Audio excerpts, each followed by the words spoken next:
this is the last session of the day and everybody is pretty excited to leave the hall, right? But still, I'll start with a good evening. Good evening to one and all present here. A bit louder, please. Good evening to one and all present here. So my topic today is nomophobia, right? A modern day phobia. To understand what nomophobia is, I want everybody present in the hall to imagine the next 15 days of your life with no cell phone. Can you imagine that? Yes. The fear which you felt right now is exactly what nomophobia is. Nomophobia translates to no mobile phone phobia. It's the fear of being out of mobile phone contact.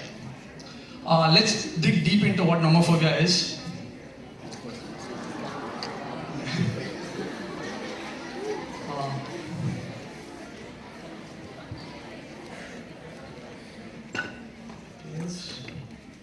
Play it now.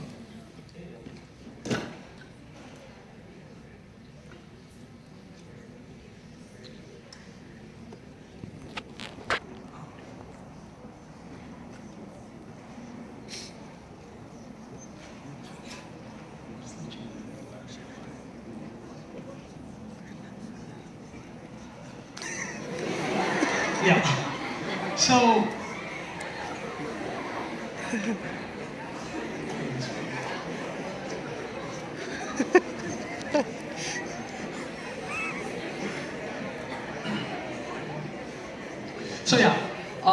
what nomophobia is pretty different from addiction.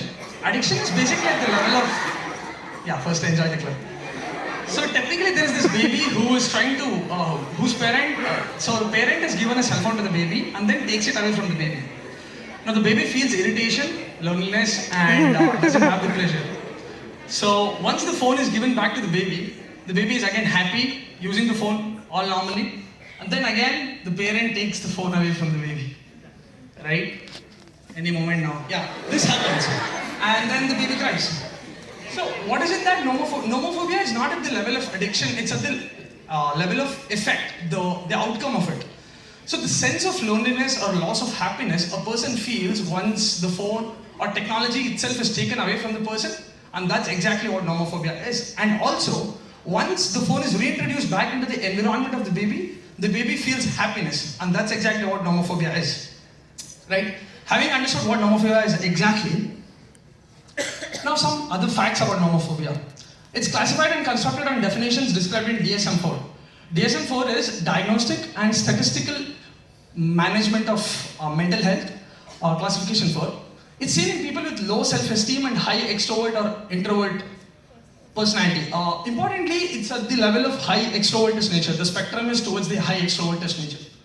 So according to Shamber, possibly the biggest non-drug addiction of the 21st century. Well, not a lot of people here consider that cell phone addiction is a serious addiction, but it's really no different from other addictions. Like maybe alcohol addiction, it's no different from that. It's the paradox of technology. Our nomophobia is a classical example of paradox of technology, where it is freeing the person from the real world and enslaving him in the virtual world. Now, phone was introduced into human life as a tool, right? By the byproduct of technological revolution. We see the pros of it. During the COVID times, most of us use our cell phones to attend classes, text people, and many other things. But it basically improves our efficiency, saves time for us, better communication, and reduces cybercrime.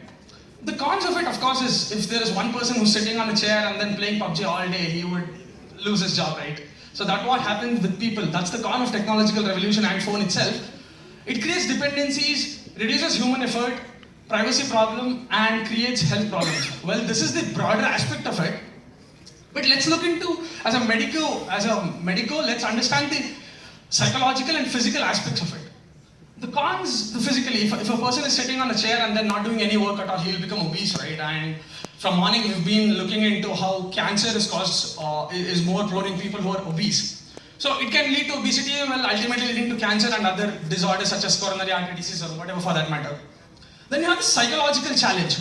Well, this is exactly where nomophobia puts it, effect on. The effect as well as the reintroduction causing the problem. That's nomophobia. Few facts about India. Well, India is the second largest market for cell phones. Well, we don't know that, right? Then there are 20 plus mobile brands in India, and there are 1.2 billion mobile users in India. That's really high connectivity. Out of which there are a few amount of people who are using smartphones. By 2025, we'll have 1 billion smartphone users. That's pretty much good amount of connectivity. But here, I wanted to see at that point of 6.4 billion people. Overall in the world, there are 6.4 billion people of smartphone users. What does that imply? That the smartphone is penetrating into everybody's life, almost. Now, the signs and symptoms. Nomophobia is no different from any other phobia for a reason, because here the person is feeling the same respiratory distress, the anxiety, the perspiration, the palpitation, which we also feel when we are coming on the dais. But yeah, it's no different from any other conditions. But so as to diagnose it, what we have to do is we have to diagnose it by exclusion. Overconnection syndrome. Does anybody here know what is overconnection syndrome? Okay, I'll dumb it down to you. So basically, overconnection syndrome is basically a person can sit in one place and connect 1,000 people who are living, 1,000 miles away from you. And this connectivity, what he gets, is basically what is overconnection syndrome. The happiness which he feels from this process is exactly what is causing overconnection syndrome. And this is the cue for him to, restart the process of using the phone. Overconnection syndrome is a very large thing. I too don't understand it completely. Well, this is the very simplification process of it. Okay, this is a person using his phone very extensively and then, breaking news. A man was caught watching the real world. I guess this can happen in the future. Going ahead, the challenges and adverse effects of smartphone usage. It's a serious addiction. Does here anybody understand how addiction works? Or does anybody understand here why we are so addicted to cell phones? Serotonin. Okay, that's partly correct. The answer I'm looking for here is intermittent reward. So what cell phones or any of the technology companies like Facebook, YouTube, what they do is they make sure that they make sure that the reward center is stimulated not continuously but intermittently. And that's exactly how we get addicted to it. If the reward center is continuously stimulated, the person will not feel the addiction. But if it's like up, down, up, down, up, down, the happiness, the sadness, that's exactly when he gets addicted to it. So that's exactly how that will lead to anxiety. Withdrawal is painful. Of course, if you are playing some game and then somebody snatches away your phone, you would first you would scold him or something like that. Back problems, yes, we're bending our heads and always looking at phone. That would cause a lot of back problems, trapezius muscle and all the muscles of the back. The nerve damage, consistent motion of the muscle would again ultimately lead to nerve damage. Anxiety and depression. This is exactly where nomophobia acts on. This is where nomophobia deals itself with. Stress and disrupted sleep. Well, we have used our cell phones late in the night till 12 o'clock, 1 o'clock, losing our sleep, and the next day the routine gets messed up. Well, we lose our sleep. Less attention span. When you don't have adequate sleep or when you're having this intermittent release of dopamine, you will ultimately end up having no concentration at all. We cannot focus a lot on whatever we're doing, maybe studies or whatever for that matter. Social effects, of course, we have good thousands amount of friends and likes on the phone, right? So why would we want to connect with anybody who's sitting next to you? I guess, what's the funniest part? Like, there'll be two people who's sitting next to each other, but they'll be texting each other on phone, but not speaking face to face. That's very funny. And text cloud. Can you imagine your hand being like this, like when you're sleeping or something like that? That would be another adverse effect which is seen in a set of people. Nomophobia, well, if I were to tell that all of you would lose your phone right now, I guess all of them would be thinking about it. So yeah, losing phone is one big problem, then loss of battery, and then no network connection is another issue. What are the causes of nomophobia? Insecurity and lack of self-control. A person does not have self-control at all, but then again he uses the cell phone, again gets into regret, and then loses his self-control. It's a vicious cycle. Easily bored and impatient. An easily bored person would love to use cell phone. Having no other recreational hobbies and outlets. This is one big problem. Well, not a lot of people get to connect with other people in the society, and then they would sit back in the room and then have a lot of friends on phone, and then they would not have any hobbies, they would not have any recreational activities. A negative experience upon being left without a cell phone. The anxiety part again. Loss of intermittent reward. This is exactly where I was trying to talk about the addiction part, the reward center releasing dopamine at intermittent times, which would ultimately lead to addiction. The nuclear families, this is one pressing concern of the current 21st century, where the large, earlier though, like, it was like my uncle, one step you were to move from, in your house, you would see your uncle and then your aunt. Somebody would speak to you. Now it's not like that. You have 3 people or 4 people in the family, and then nobody is ready to speak to you. Everybody is busy with their own work, and ultimately that leads to, you making friends online and virtual friends, of course. Well, this no signal is not about your phone signal, but about the fact that you are losing signal from the connectivity of the world, from the real world. One side is depression and the other side is anxiety.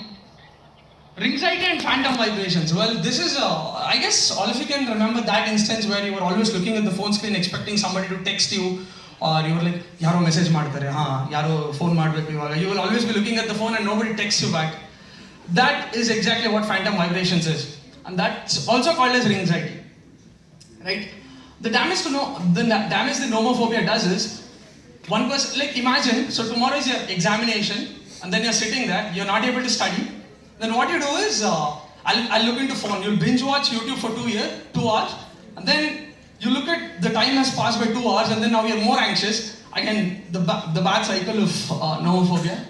Wastage of time, disturbed sleep, disturbed health, and kids pick up this nasty habit from the adult. We saw that clip, right? How the baby got it up from this thing. Now, so on this regard, we had a study in our WIMS. The objectives of the study was 2 things.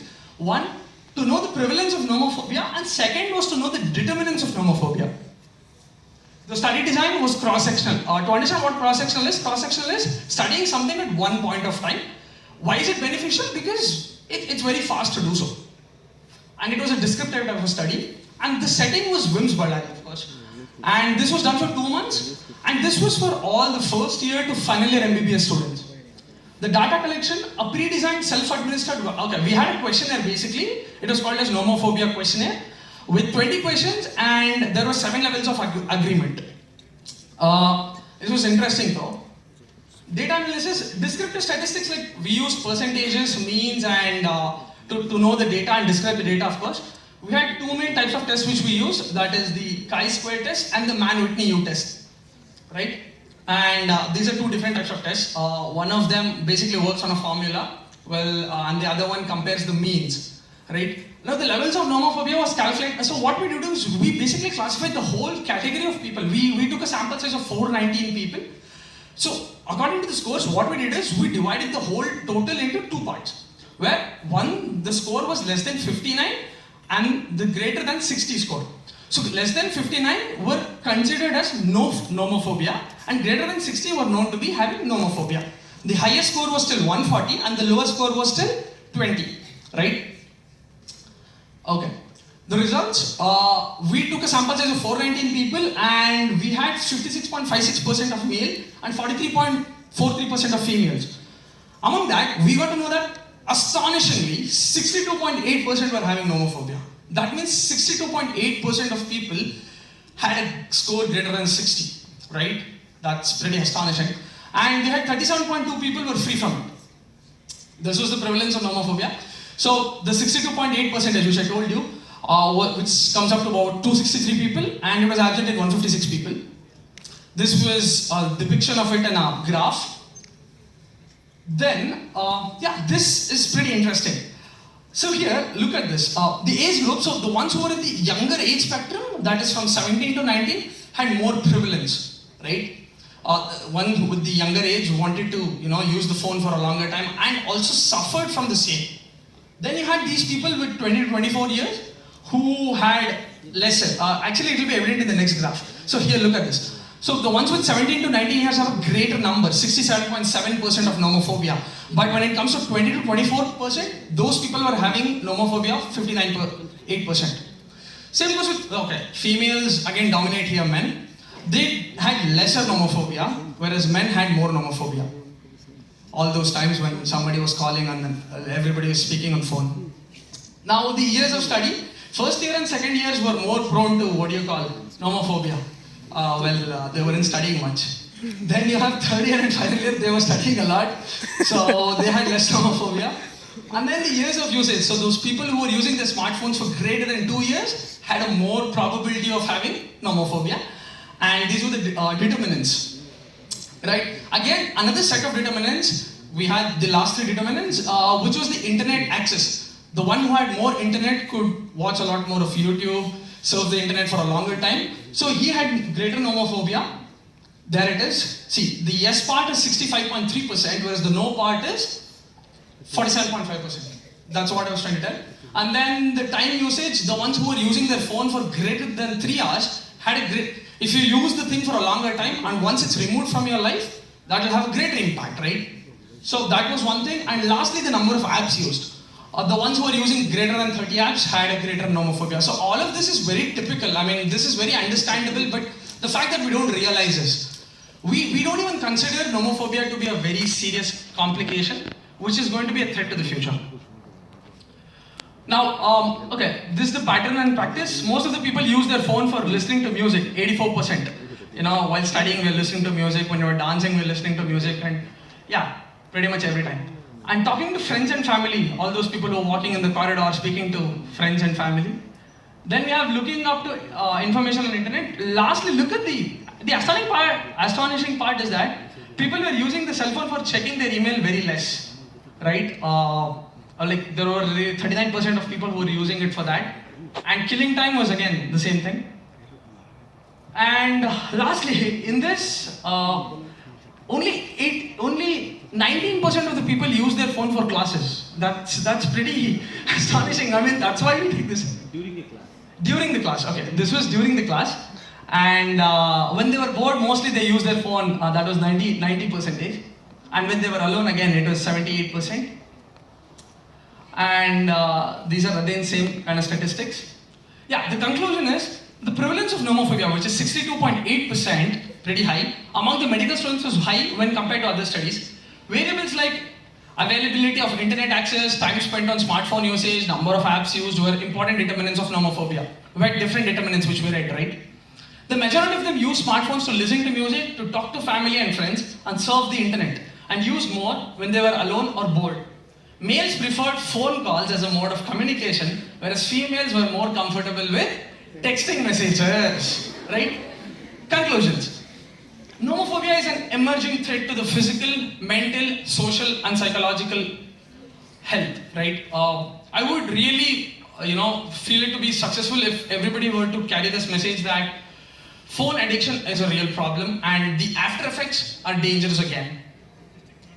Limitations, we had pretty much some other set of limitations, which was results can be restricted only to medical students, self-administered questionnaire where you could manipulate, you could, even if you were using for 6 hours a day, you would just say, less than 3 hours I would use my phone. More number of variables need to be studied. How do we deal with nomophobia?